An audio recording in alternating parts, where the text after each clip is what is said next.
So the idea for this presentation came from working with John here for about a year and a half, and we would get new clients come in, and we would be listening to their story and like where they are at, and they would ever so often drop something where I was like, wow, where did they hear that?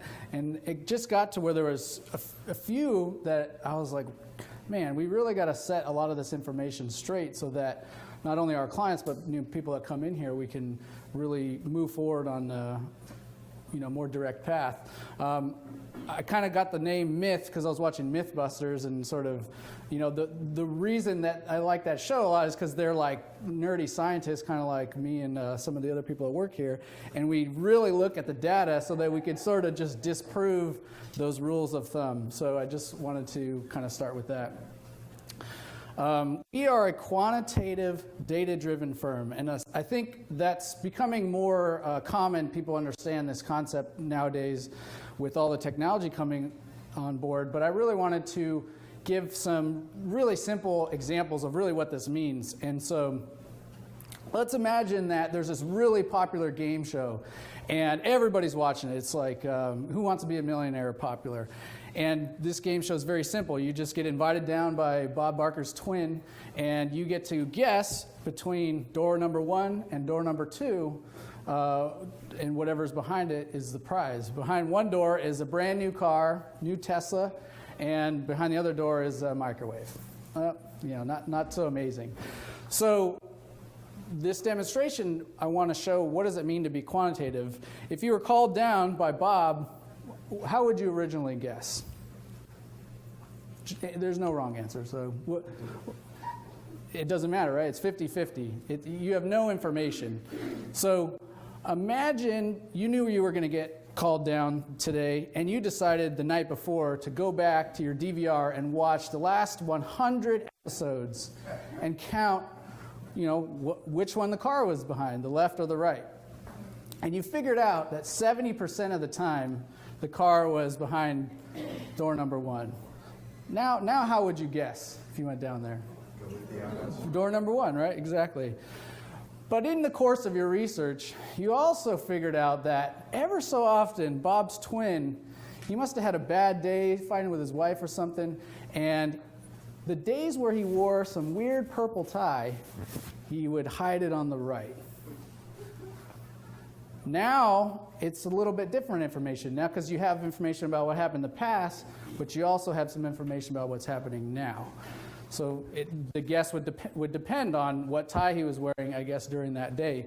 So really, that's, in a very simple sense, what it means to be quantitative. Taking the behavior of the past and really studying it to a probabilistic sense, but also understanding factors that are happening today that cannot be predicted in any way, but they will affect the decisions going forward. So how would this game change if instead of getting the microwave, you actually lost money? Would the information, the research, be more valuable? Yeah, absolutely. So that's really why it's important to be quantitative in a lot of disciplines, including investing.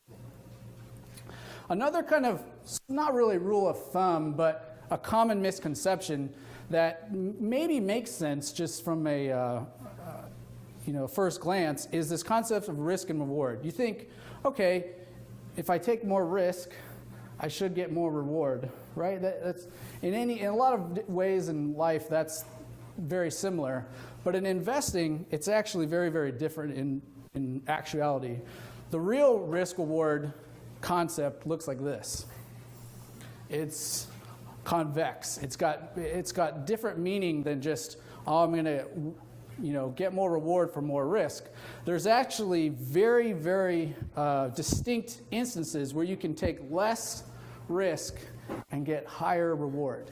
And so that's kind of what we're going to talk about today in a lot of these debunked examples is not necessarily what is the best investment, because I think people get too enamored by that. There's so much in the media and financial publications and gurus and whatnot. They're all the best person at finding the best thing. But really, in our view, what's most important is what to avoid. What to not be invested in is actually more important than what to actually buy. So we're going to talk about that more today. A couple quick refreshers. I'm going to sprinkle in a little bit of math in here just because, I know not a lot of people deal with statistical concepts or these kind of foreign concepts from time to time. So we'll just refresh these things so that when we go forward through the slides, it'll make a little bit more sense. When we talk about risk and volatility, one common way that we're really talking about is displayed here. So something that has a very high volatility. This is, a risky stock. It goes up 1%, down, up another 1, down 1. It's real wild. That's a lot of risk. In the opposite sense, something that goes up just a steady rate of return, like a CD or a really short-term bond, you could see it. There's no real instance where there's zero volatility. There's always some degree of risk, but they're two very different experiences. They're two very different journeys. So when we talk about volatility and returns, this is sort of what I want you to kind of think about. If it's risky, it's going to be more like this. If it's less risky, it's more like that. I wanted to just really briefly recap is this concept of compounding returns, which is often referred to as the 10th wonder of the world or something like that. What did Warren Buffett say? Something like that. But 8th wonder of the world. But the reason I wanted to show this is because when you look at just 4% or 6% or 9%, sometimes I feel like people don't understand how big of a difference this can be over periods of time in terms of compounding returns. So in this case, this was $100,000 compounded at 4%. You could see it only made $115,000, but over 5 years, you could see it's 6%, it's incrementally better. It's over that longer term period where this can get pretty drastic, 9% versus 4%. So just think about that when we go through some of these examples as we bust these myths. The first myth that I really wanted to show, because we saw a lot of potential new clients come in and we would review their portfolios, and we would look and say, wow, they must really love small cap stocks. They would not only own, more than one fund, they would own a pretty sizable amount in their portfolio. And to me, it either meant that they were convicted to, or, had a lot of conviction to buy that area, or they just didn't really know what they owned in terms of risk. So what I do is I pull all the data. I have it all, and we really take a look at it before we can make a decision on a lot of these things. But essentially, the Russell 2000 is the 2,000 smallest companies in America. The index has only been around since 1979. And you would think, again, more risk, more return. But in reality, if you pull all the data and you look at the returns, you actually have a lower return in smaller companies than you do in bigger companies. Again, this is over long periods of time. There's certain years where small companies could do better or worse. But really, the culprit is because the volatility is really high. And there's a lot of real, easy reasons on why volatility on small companies is higher. I mean, if we go into a recession, they're more sensitive. They just don't have access to capital like bigger companies. A lot of reasons. Yes? And the challenge is that on a day-to-day or month-to-month or quarter-to-quarter basis, you can't get any vision of this. You might own a small cap stock this year and just take the cover off the ball. And then to you, that means that's the best investment. But understand this. The comprehensive way tells you that it's just inherently more risky. It may take time for you to get burned with it, but more than likely you will get burned because you're taking more risk with it. So the day-to-day performance, looking at the quarter-to-quarter, it just doesn't give you any vision. I've been guilty of really showing that every quarter, and I realize I made a mistake over the years doing that. We have to understand this better. So the bottom line is small cap stocks are riskier than large cap stocks and don't make as much money. So how many would you want to have? It just wouldn't make sense. Right. So, I'll just highlight some of the real nasty periods where this can really, really hurt. In 83, 84, it's almost double here. These drawdowns are really what hurt the performance, is the bigger effect when the market actually goes down. This is the S&P, by the way. So the next concept I just want to refresh people's minds with that I think financial gurus and publications kind of prey on is this concept of diversification. And in theory, this is how it should work, in theory, in all the textbooks, right? And just, so people can jog their memory, a correlation of 1 is very similar to, say, temperature and ice cream sales. If the temperature goes up real hot this summer, chances are we're going to sell a lot more ice cream. The opposite of that, anti-correlation or negative correlation, which is supposed to help with diversification, is when temperature goes up, what do you think happens to hot chocolate sales? Craters, right? So it's the opposite relationship. Something that's very correlated is like this. I think this is either heating oil and crude oil together. You can see they're very correlated. But in theory, portfolios are sort of sold or designed in a way that they're assuming this is what's happening, where one stock's going up, the other stock's going down. But in reality, this really isn't so. This is sort of a myth I want to bust.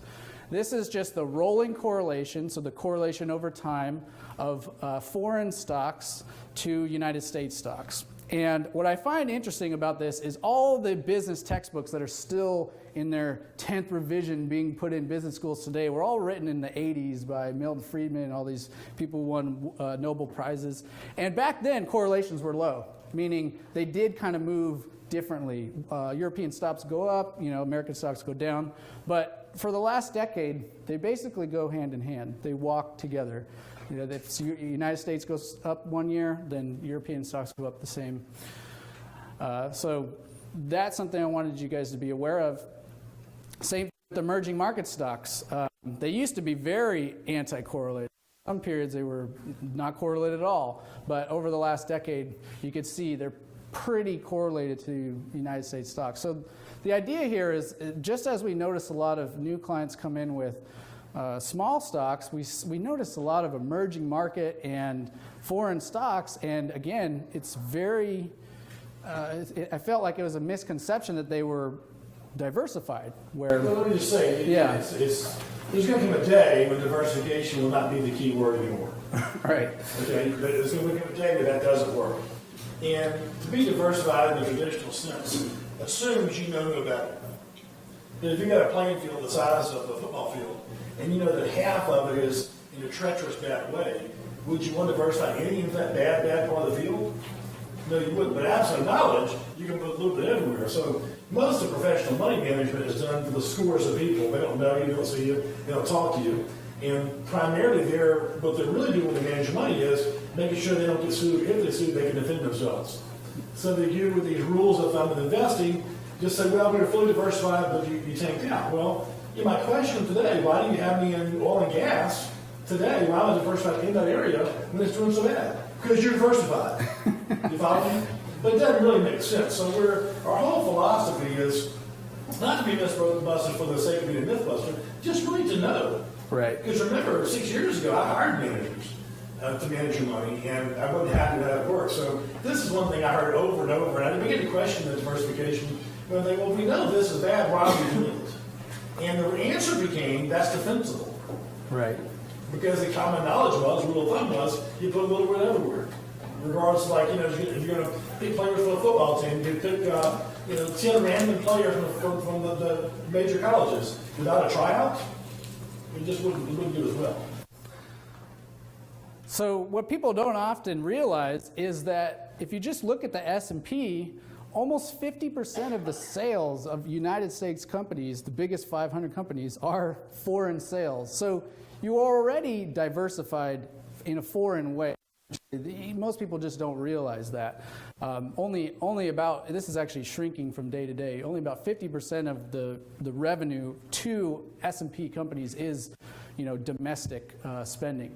So that's a good thing to realize, is we can get that exposure, we can get that foreign diversification by sticking here at home. And there's a lot of real good reasons why we want to do that I'll share in the next few slides. Some of these I'm just going to kind of blast through a little bit quicker, but really just to show the data's here and we can really look at it. I cut this up by decades. You could see, certain decades, Europe, the United States, maybe 30 years ago, more often than not, the United States does kind of outperform, and there's a lot of reasons why. But overall, the compound average growth rate is really the same. So if there was a substantial benefit, like if we saw you could make 20% in European stocks, obviously we would be investigating that. But there's really not a big enough difference for us to really consider it, something worthwhile to go for. The other thing that we really try to avoid is some of these emerging market Asian country holdings, albeit there are probably a few companies that will do very well.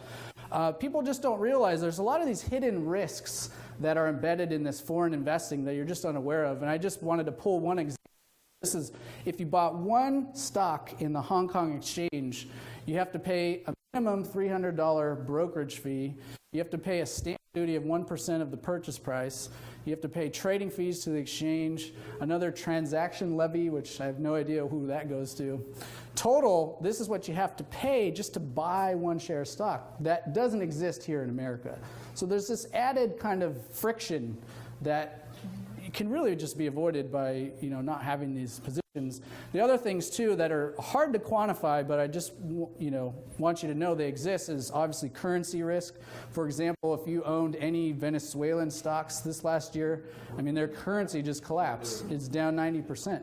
So what is anything worth? So that's something that, albeit the dollar is very stable, even big countries like Brazil, Russia, their currencies have a history of being very unstable. Political risk, obviously, goes hand in hand with currency risk and liquidity risk, which you don't really know isn't there until it's not there. If you go to try to sell something and there's just no bid for it in a foreign market, it could be bad news. So that's really one section of how we avoid those. Again, I'm just going to show some of these real briefly. This is emerging markets. The volatility is just substantially higher, and that eats away at the return. So another thing I wanted to point people's attention to is, well, why is the United States so much better? Well, it's not that it's better, it's just so much bigger. This is the United States market cap, so like the actual size of the U.S. stock. And this is every other stock market in descending order. The United States stock market is bigger than all the next 10 essentially combined. And so that's a reason why there's less volatility in the United States stock market. Here's like a graph so you can kind of see this is over time. In the turn of the century, the United States was a fraction of the total stocks, and nowadays it's more than half. So there's a lot of reasons why companies want to have their establishments in the United States. We have intellectual property rights. We have really solid court system. The rule of law doesn't really exist in the same that it does here in the United States.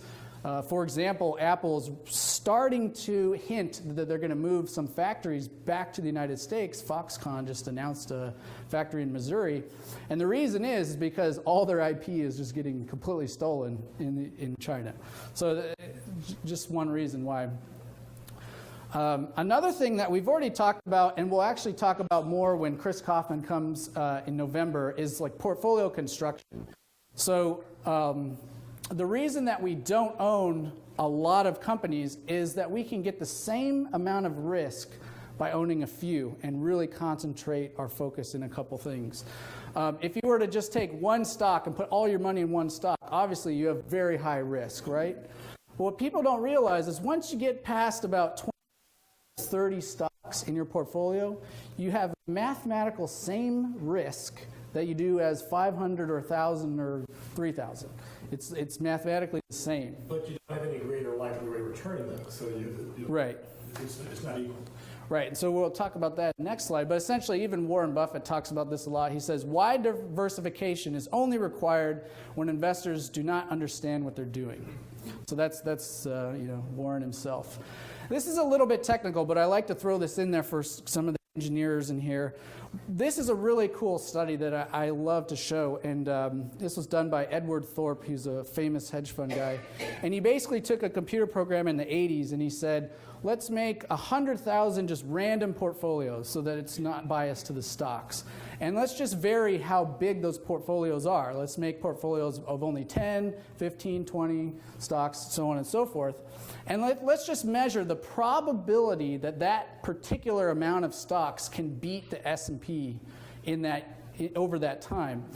So if you hold 10 stocks, your chance of beating the S&P by more than 1% is pretty good, 35%. You can see what happens is when you start owning more and more stocks, it becomes more difficult to beat the S&P, if at all. For example, if you own 30 stocks, it's only very slightly likely you'll beat the S&P by more than 4%.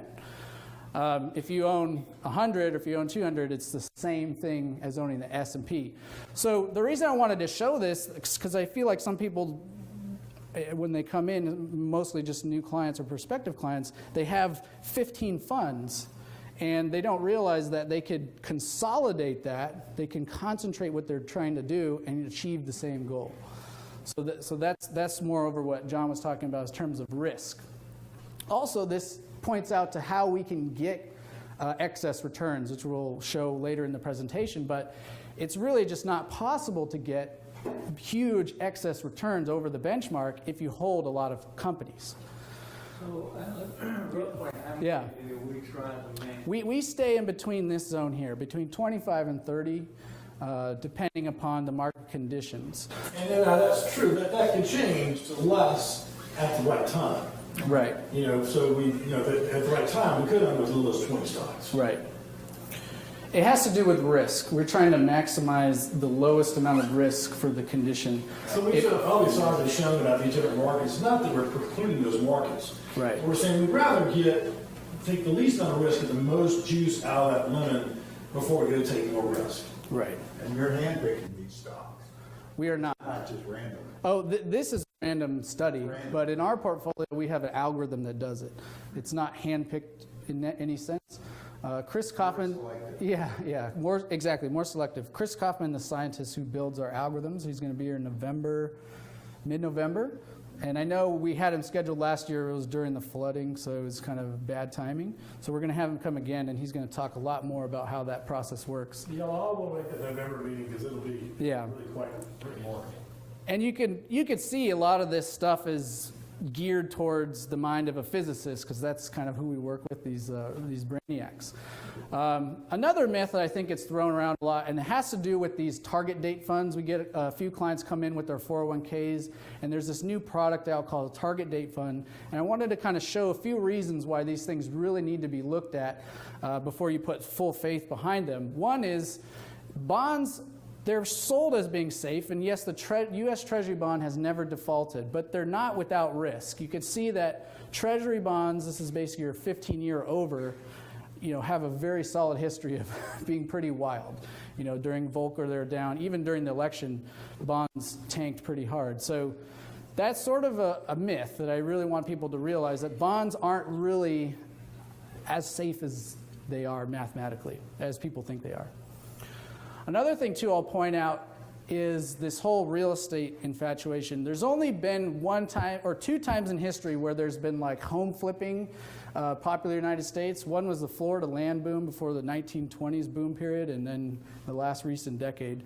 And there's a lot of reasons why this is being fueled, but essentially if we look at just the returns of home prices, nominal prices, they're just dwarfed by stocks over the long run. Now, I have to add some caveats here, because there are people who've made a tremendous amount of money in real estate, and the way they do that is through leverage. So this isn't considering, only putting nothing down and then getting, 10 houses in a row. And I might add, real estate's different because all of us have more familiarity with real estate than we do stocks. Right. So you're going to do better at what you know. If you're managing your own stock portfolio, you know nothing. But you probably know a lot more about real estate. Right. And I think that's one reason people have done better at real estate. They've just have a good understanding of it. It's tangible. You get the monthly payment. It's something that you can see. Some of these companies you just don't know too much about, and so it's a little bit of disconnect. But the numbers are pretty clear that just, real estate investing historically is not as lucrative as stocks. So that's the reason why we really overweight stocks and keep a lot of our focus to this. The other thing that is along the same lines is this concept of a REIT. A REIT isn't necessarily real estate investing in the traditional sense. What they do is they pool all this money, and they have a special business structure where they have to return the dividends, all this stuff. And they sell these as really safe investments. But you can see the REIT market can have some pretty nasty returns. Even though in the long run they've done well, it's one of those things that now knowing there's risk is going to be very important. We try to avoid any REIT positions as of this year, and I'll show you a few slides further down the road why that is. Gold. This is the next one I really wanted to bust wide open because we probably get, what, one a month? Yeah. Every month. I mean, we even get phone calls. People say, I want to put it all in gold. My dad was a big gold guy, and I just would just shut up when he talked about it. I said, Dad, we go into the Great Depression. Who's going to buy your gold? Yeah. Who's going to sell you a sandwich for gold? But anyway. So we don't want to belittle gold. There is a very sound reason why this deserves some place in a portfolio, but there's also some reasons why it intermittently should not be as well. So I just wanted to show a real deep dive into gold, and instead of trying to tell you what gold is, I'm going to show you data, and we can kind of decide together what it is. You guys can come up here, it's okay. Yeah. So just before we venture down this road, you know, on average, any number, depending upon where you start, stocks are between 9 and 11% annual returns on average. Gold is only 2%, so it's very, very low in comparison. So people think it's money. Is it money? Well, it used to be money. It could be money. It's certainly money to some people. I've truncated a lot of these so it's easier to read. But essentially what I've done in these studies is I've really just shown, again, the correlations. Remember the relationship? And in this sense, the gold versus the US dollar has a negative correlation. So when it goes down, the dollar goes up. When it goes down, up, the dollar goes down. And you can see the percent of years that they compared when they go in opposite directions pretty high. Okay, so if dollar's money and gold's money, but they go opposite directions, I guess they're both money. So I just wanted to show that's what some people think gold is. Is it a commodity? It's in the Chicago Mercantile Exchange where I used to work. It's grouped with all the other commodities with wheat and soybeans. And you can see here the commodity index versus gold has pretty low correlation. So they don't really move together. And they don't really move in opposite directions. So it could be a commodity, it could be not. It's not really correlated to the rest of the commodities. So the correlation of one means right exactly with each other. 0.39 is 39%. Right. Temperature and ice cream sales, think about correlation. Inflation. Is it an inflation hedge? Well, sometimes. I broke it down here by decades because inflation kind of unfolds over many years, not just 1 year. In the 70s, this is where we had the biggest drought or biggest inflationary period. The CPI went up 100% and then core CPI went up 96%. The only difference between these is one of them is linked to Social Security and they remove energy and education and healthcare for the government's benefit, unfortunately. In that decade, gold did tremendously well. You can see in the 80s and 90s, it didn't really help. It was down 50% when inflation was up. Here's another weird conundrum. The inflation was actually pretty low and gold did pretty well. In the last decade, it's sort of been almost hand in hand with deflation. So I don't know. In the long-term historical sense, yes, it keeps up with inflation. But in the time that it could be relevant, a 10-year period in your portfolio, it might not really move the needle. So I'm not quite sure if it's an inflation hedge. Is it a safe haven asset? This is probably more to how people get alerted by gold's price is when something bad is happening, it goes up or down a lot. I did the same study. I said, okay, how many years does gold go up when stocks go down? Pretty good, 67%. So they're kind of leaving stocks to go into gold. And the percent of years where they move in different directions, only 50-50. So that's kind of interesting. So we still, to me, I haven't really found a really provable concept of what it is. It could be a lot of things. What it is in the purpose of your portfolio and how we design it is really some crisis insurance. In events like Brexit or even the election, there's a lot of volatility going on in stocks, and what this does over our clients' portfolios is it dampens that out. It kind of smooths out the volatility. I just pulled out the biggest declines in the S&P going back to the 70s, and you can see in certain instances it does a pretty good job at dampening that out. It moves opposite direction to stocks when things get pretty nasty. Sometimes it's not as good, but that's really the main reason why it's in there. This is sort of to the same respect about commodities. This is like your corn, wheat, soybeans, all the softs essentially.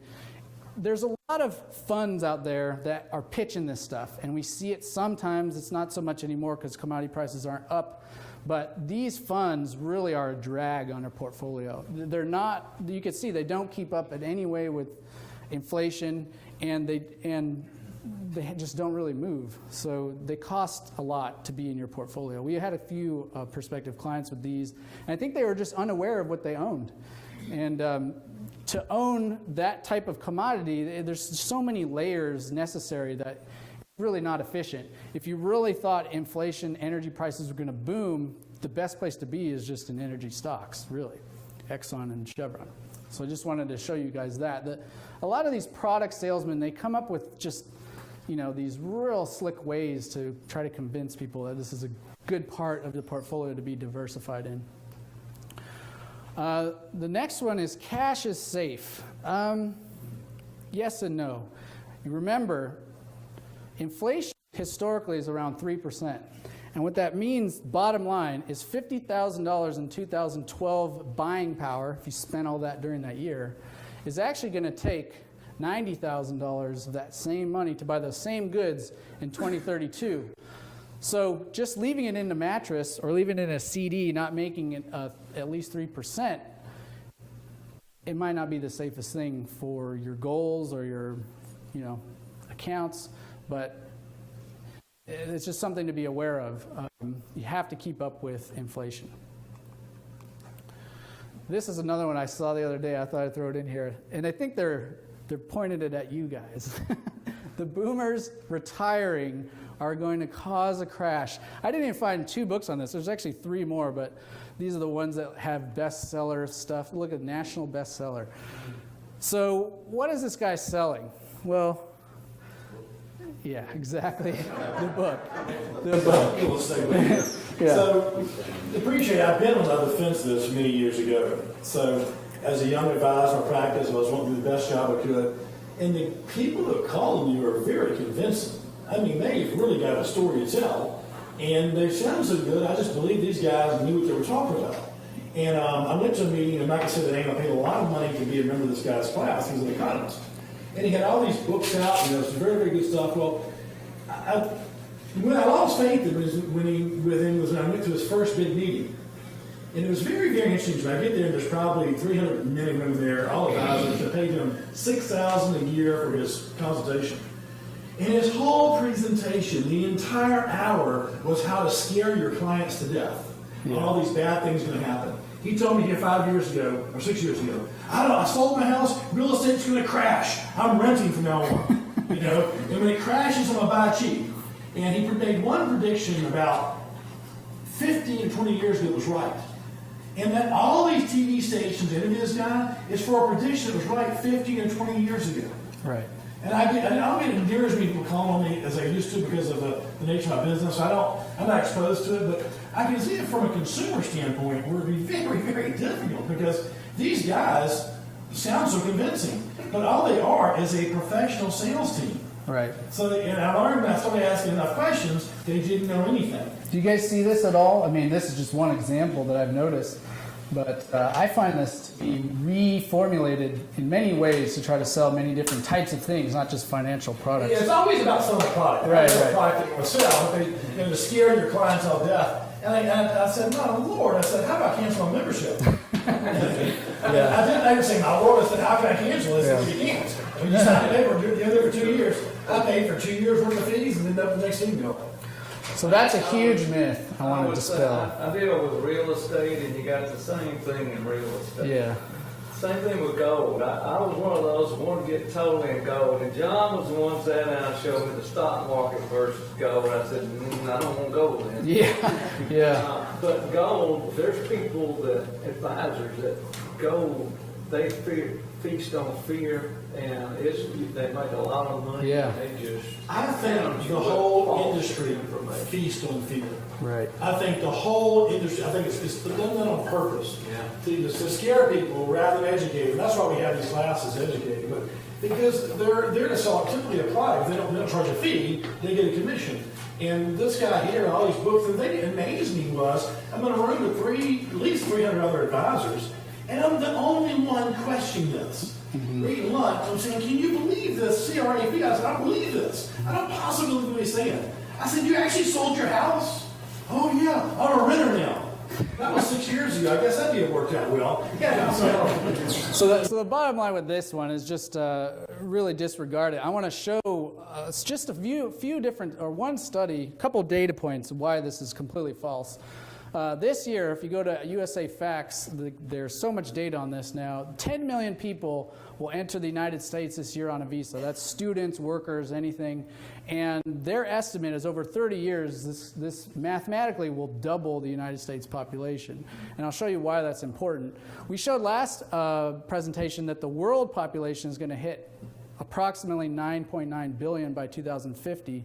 That's 24% more human beings on Earth, eating, using phones, healthcare, everything.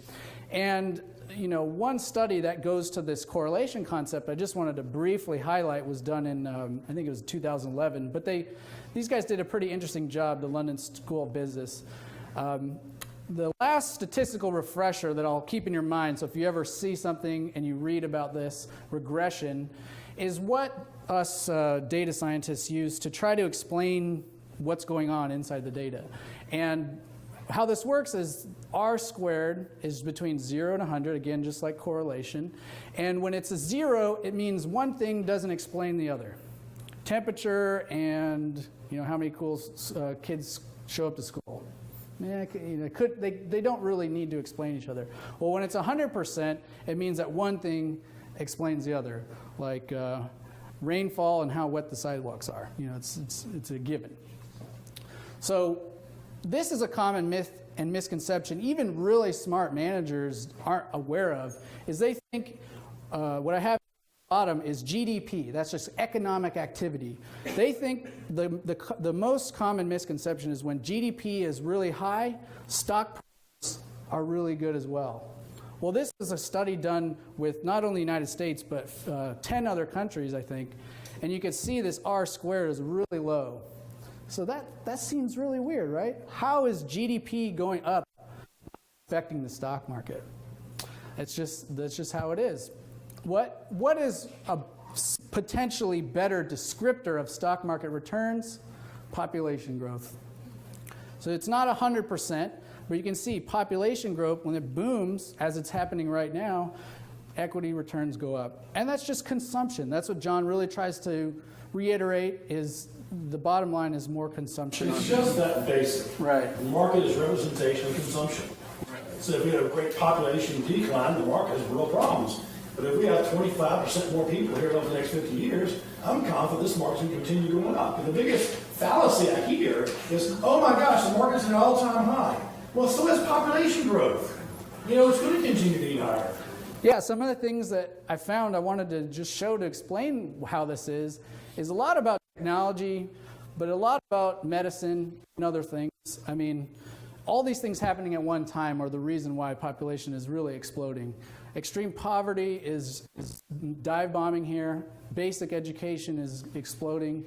Vaccinations are, almost in the 10th percentile. So what does this all mean? It means that people are living longer. Newborn babies are not dying, and there's going to be a lot more people on Earth going forward. So that was some myths that I saw kind of on TV and stuff. These are more specific to things we were looking at for clients that are managing their own 401ks. We thought this was really important to share because when you look at those menus that they give you, and you really don't really know what's in them. All you really kind of get is what it returned last year and the star rating, right? The star rating is the only thing people know. Well, even Vanguard did a study on Morningstar's ratings and found that what this measures is the probability of that fund beating its benchmark. So it's not the actual performance. And you can see a 5 through 2, there's real no difference. But what's funny is 1-star funds actually perform the best out of all the ones in the rating system. So it should be something that definitely you guys should take home, that if you have 401ks, to be very aware that just because the star is 4 or 5 or 1 or 2 or 1, doesn't necessarily mean it's going to be a good fund mathematically. This is just another way to look at it. This is when a fund gets a star rating change. So what happens? So when a fund goes to being a 5-star fund, it actually has the worst performance.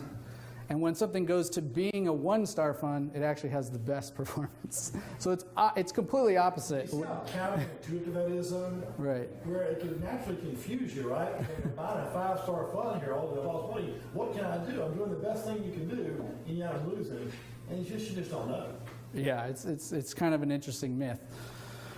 Another myth to the same respect is these target date funds. How they're selling these is instead of diversifying into different positions, let's just buy one fund and it'll automatically change over time and you can just have it all simplified. Well, there's a huge misassumption in here, and it's the assumption that interest rates are going to stay stable or keep going up.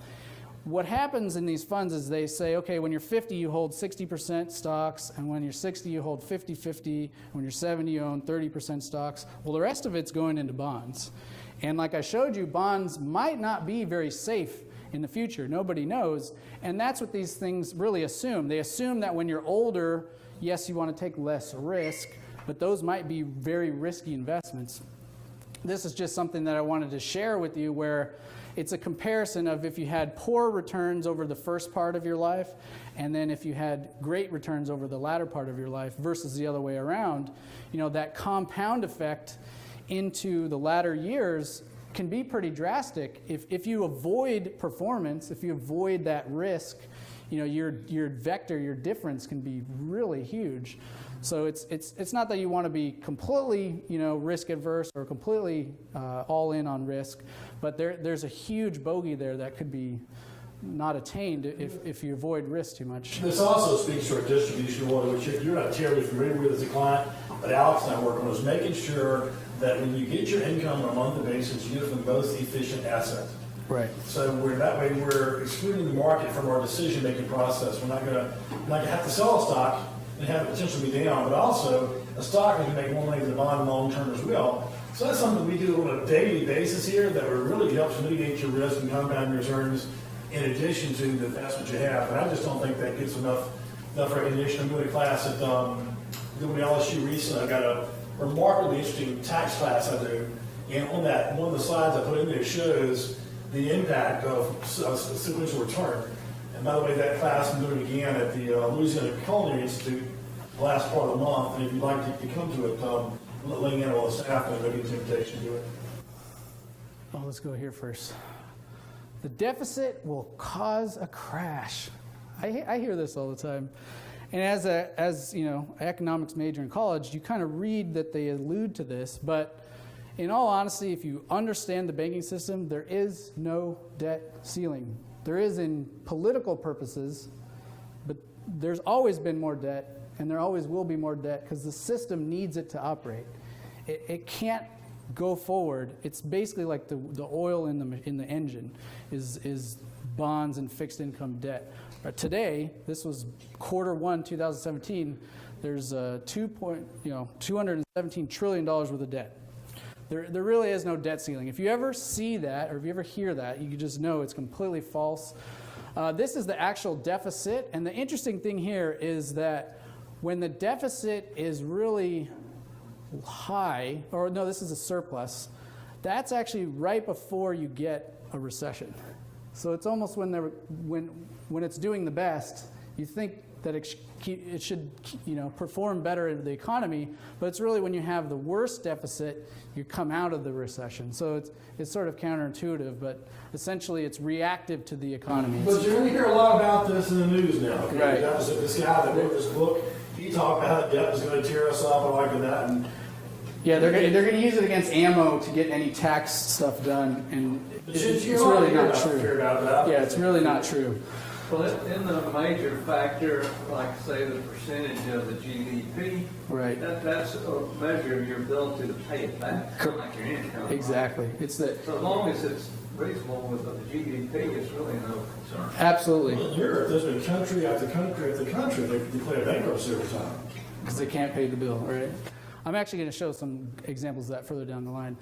The next section, I really wanted to just jump ahead and show where we're at this year in the persistent value strategy. Again, when I show this, this is the portion of your portfolio that's in stock. The other portion we carve out because that is basically a different strategy. And this is our strategy versus our benchmarks. And I'm going to show against a couple other benchmarks this year so we can get a really good understanding of how well we've actually done this year. And the reasons that we can get this return, I forementioned in those previous slides. This is as of yesterday. We're about 300 basis points over benchmarks, which is the S&P and the Russell 1000.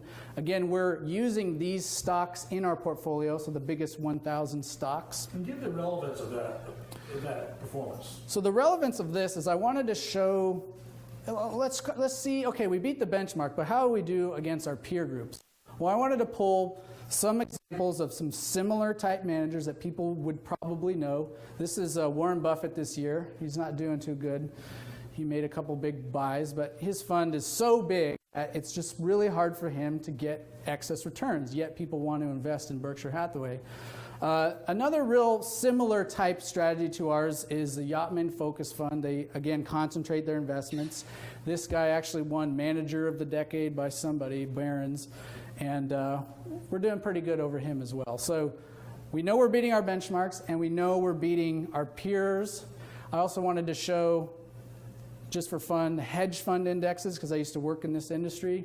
The biggest hedge fund in America, Bridgewater, not doing amazing. And the average of all hedge funds in the index, still not doing amazing.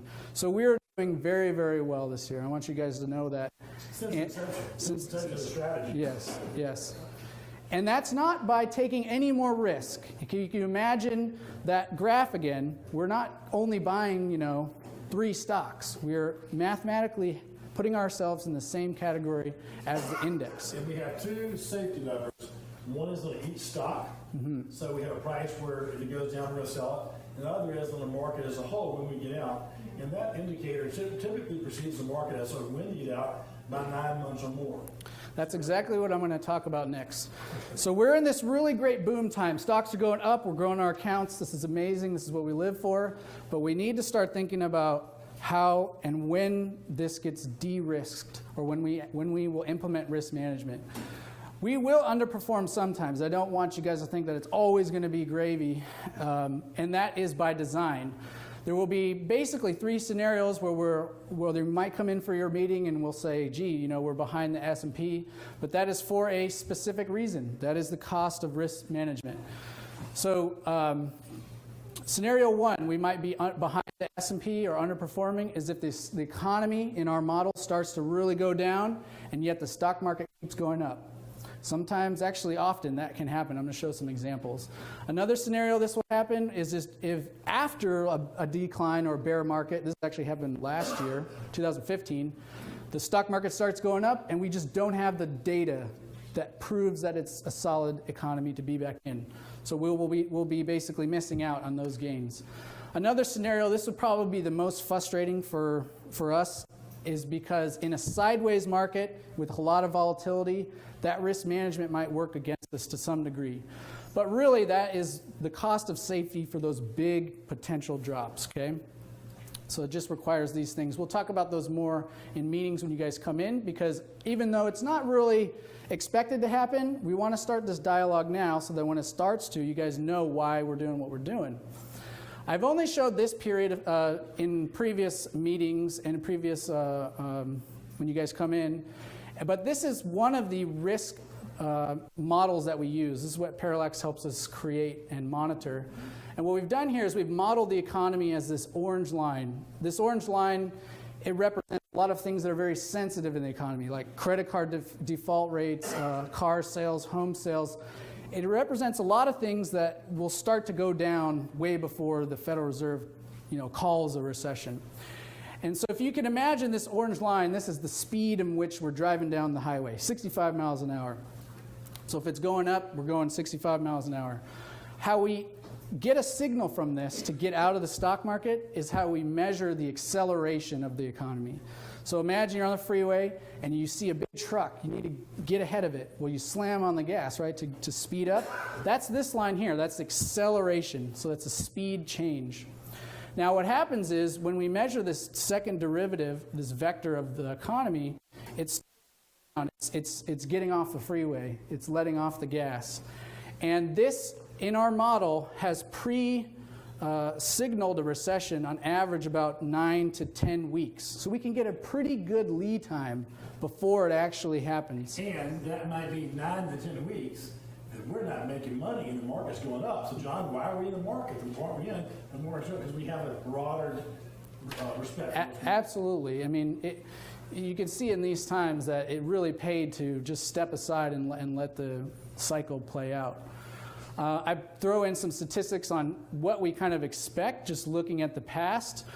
Well, I know there's a lot here. I don't expect you to digest it all, but essentially when we get a signal in the past of this model, we've been able to avoid essentially 25% of the decline. Sometimes it's a lot more, sometimes it's not amazing, but this is really something that we pay attention to because those big scary drops where the accounts go down 50% can most likely be avoided if we just get out of the market.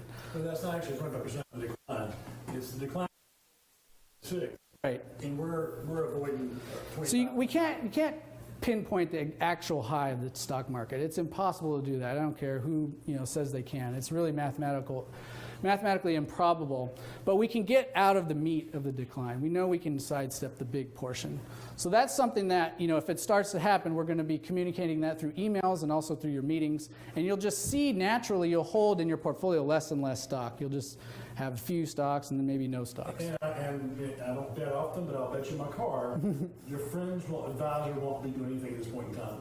I guarantee you talk to your friends, they're invested, and you're going to be looking different than them. So you have to know why we're doing this in order to appreciate it. Again, remind me that when you're getting out of stocks and going into cash means to you the bond funds that we have? We would probably buy a little more of those, but we would literally try to stay as much liquid cash as we can because what I'll show you is that's where we make the big gains. Yeah, we want to pick those big companies, those great companies back up for pennies on the dollar. Do you have a similar graphic chart showing what you do to capture out of the game? We do. I just didn't put it in this. I can show you later. So just so you know, because I like to show the actual numbers on how this might be experienced in the future. If you just take the last drops that we've had, this is the average amount of days from the very top of the market to the bottom. So it's about a year. So be prepared and know that we can stay out for about a year. It's totally natural. And the recovery time, trough to recovery, is much, much bigger. But just be aware, there can be a pretty long time we'll be doing nothing. We'll be just trying to make money with treasury bonds, preferred stock that pay dividends, and waiting for that time to buy at the bottom. Again, the model can't predict the exact top or the exact bottom. We need that data to show us that we're on a recovery before we can get back in. Here's just like a closer example. This is economy. This is acceleration. So these are some mental exercises on what the accounts might look like during these times. And I want to just show these briefly so you can see these now and know if it happens, nothing's broken. This is actually by design. This is probably what would happen if our model said, let's get out, and the stock market kept going back up. This is actually 2007 exact example. And just know that, that doesn't feel amazing, but that's a good thing. Because usually, 2008 came the next year. yeah, exactly. Here's what would be most frustrating. If we had a lot of volatility, we get in the market, snapshots up that year and we might be down. Again, not a good feeling, but this is risk management play here. Again, small amount of risk is what we're aiming for. This is really what it's designed for. Say we start going down tomorrow. We have stops on every position. We just get stopped out, we sell. The market goes down 35%, which is an average decline. Maybe it goes down 50%. That's what, that's where we really make the butter. And none of y'all, very few of y'all are in an all-stock portfolio. Right. So if you had a balance model, you wouldn't have a 12% drop, you might have an 8% drop. So these are all scary things. I want to flip it again and go positive because I want you guys to leave here with a lot of hope and a lot of understanding about what we're seeing here that's happening right now. Earnings are amazing. They haven't been this good since 2011. In certain ways, they're actually better than they were back then. Almost every sector is really hitting the cover off the ball. And this is what drives stock prices higher. This profits really are what's happening in the market. An example of why that is, if you have two businesses you have the option to buy, they're both tire stores, nationwide tire stores. One of them last year had a $10 million profit. One of them had a $10 million loss. Which one would you rather buy? That's all you knew. Stocks are the same way. When companies are profitable, it's hard to keep that down. Right. And that's, as long as it's been a very good long bull market, and it's going to end Sunday right now, for a lot of reasons, very healthy.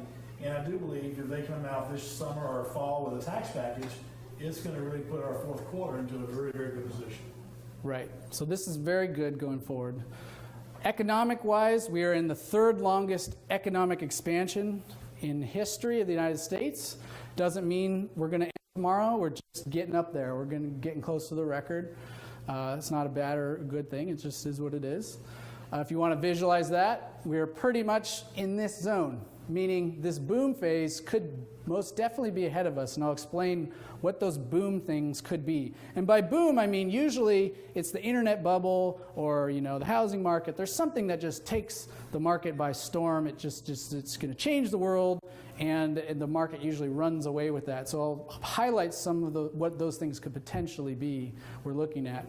This year was especially stable. It actually was the lowest volatility on record. So it's not normal like this. Just be aware of that. It's been an amazingly stable market. The average drawdown is between essentially 10 and 13%, however you define it. We haven't even had one 5% dip this year. So we have a lot of new clients that are basically not invested yet or half invested. Just it's the laws of probability. We're going to get a dip, and we're waiting for that time to strategically buy into the stock market. And what are we talking about would be probably a great scenario for us to happen that our clients don't expect? Yeah, I mean, it might not seem like it's a good thing, but if we started to go into a recession tomorrow, a deep one, I think in our view, that's really where we have the biggest gains by avoiding those huge drawdowns. And the same methodology, math to get out, we use to get back in. So when others are trying to figure out when to get in, we're going to have handfuls of cash to invest. I mean, we don't know how much it's going to decline, but I'll just show you the longest 7 bull markets in history and what happened afterwards. You can exclude this 29 because that was a very extreme case, but chances are it's going to be over 30%. So we're just very aware of this, and we're right now in the second longest one in history. To beat the record, we'd have to go 20 more months, which is still a good amount of time, but the overreaction that can always happen is very, very clear. And that's why it's important to have risk management right now. You got to have protocol. As far as for this year, usually when the first 6 months are up, which were this year, the second half is usually pretty good. I just pulled the last times this happened. These are the only times in the history that we have where the first 6 months of the year were up all at the same time, and this is what happened for the rest of the year. So that'd be really nice to get another 8 to 10% gains, almost 30% on average for the year. So that'd be really great. That's kind of what we're thinking, but again, we don't really go by our gut. Just look at the data. Another thing I wanted you guys to be aware of, you probably already know this, but there is a really interesting study that the Harvard, they're doing a lot of speech recognition in AI right now for technology, and they have this really cool thing where they go and they have a robot read all the script of every news piece ever on all over the nation. And they just define the phrases and the words as either positive or negative. So is he a bad person or is he a savior? You know, it doesn't know what they're talking about. They just categorize it, right? Well, you probably noticed this, but there's not a lot of good news. And the most unbiased channel right now is Fox. So just be aware of this. They're trying to get you to watch. It's like a car accident. They know you're going to bend your head and look. Here's it broken down by president. Whether or not, you know, you're left or right, this is what the numbers are showing. It's a risk, because I think if people have so much, you know, artificial anxiety, it's going to cause a lot of unhappiness, you know, in your life. And just be aware of it's kind of peddled. Here's a reason why we're not putting too much exposure to REITs. Everybody knows that the days of Macy's and Sears and all those department stores is ending, and that's a huge part of this market. So I just wanted to show, you know, that's the reason why we're not really putting any exposure to REITs right now. It's not the whole market, it's just a portion of it. Some risks that we see that could potentially be the next, you know, thing to pop the bubble. I just want to point out some of these things that are getting pretty clear could be a risk for the United States.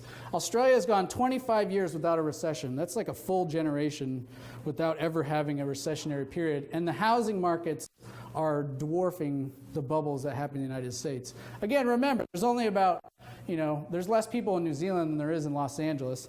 So it's not the same comparator, but these are pretty big economic risks we see right now. We just wanted to highlight these going forward so you're aware of them.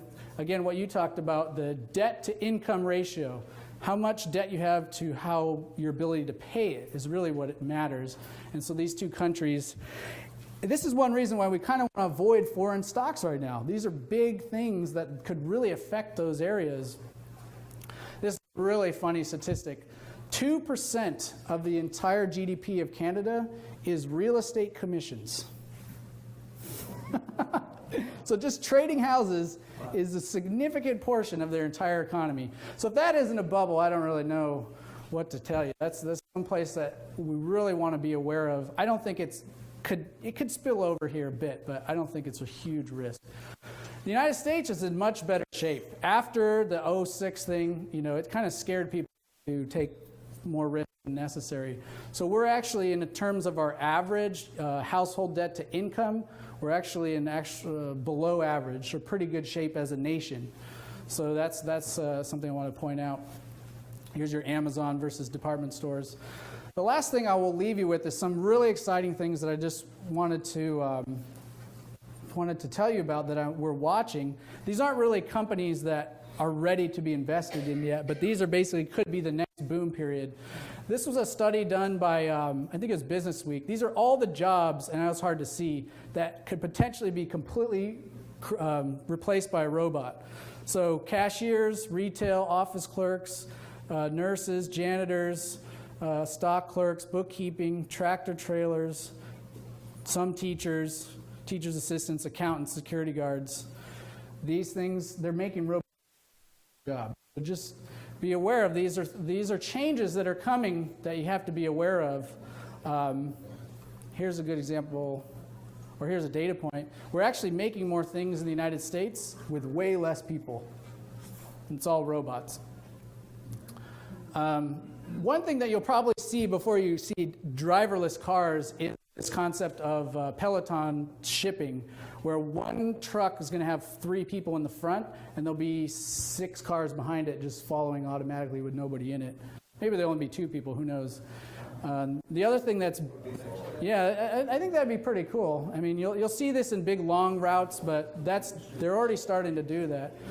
The other thing too is you might not even buy another car again at some point. You might just have a subscription to an Uber type service, and whenever you want to go on vacation, you'll get an RV. If you want to go to Home Depot, you get a truck. And if you want to go to work, you'll just carpool with somebody. It'll drive up to your house. It'll just drive up to your house. The truck, it drives up to your house. Yeah, these things are not far away. These things are actually really close. Big companies, Amazon, Google, Microsoft, their biggest investments are all kind of in this area. So just be aware of that. Another thing you've already probably started to notice is smart homes. You know, the idea is to get all these homes in America to be energy efficient. But first, there's going to be real easy things, like it'll just turn on lights when you're in this room and turn off the ones in the room behind you. It'll keep the temperature, you know, a certain thing when you're away, and then turn it on when you're home. You also have smart surveillance, so if you have elderly, you know, care, you'll have basically ways to monitor them. These things are all going to happen pretty soon. The last thing I'll leave you with, what I think is most fascinating, is this potential boom area. It's healthcare technology. I mean, these two sectors are really different, but in a lot of ways they're the same, and they're going to be the same going forward. Some of the things that are very close to actually being released to the public are eye control technology, smart clothing that change shape or color based upon your mood or temperature, medical wearable devices like socks with some type of device in it that prevent ulcers for diabetes patients, or even heart monitors that can early detect heart problems better than a doctor. Paper diagnostics, where you spit on a piece of paper and it can give you a diagnostic right there within moments. Ingestible robots with cameras so they can go inside of you and actually look at things. Customized medicine that can basically be created for your genes, your specific genes. Robotic surgery. I actually think this is going to change the world in a lot of ways, where the best hand doctor, the best foot doctor, the best stomach doctor could be in France, and he can do your surgery here in Baton Rouge through basically technology. These things could really make the stock market boom in the next 20 years. A big surge on power, huh? Yeah, so I just wanted you guys to know these things are really, they're real and they're around the corner. And it's not something to be fearful of, but it could be the opposite side of the boomers are going to crash the economy. So with that, that's really all I had. I know it ran a little long, but... There's a lot. Well, if you go back to our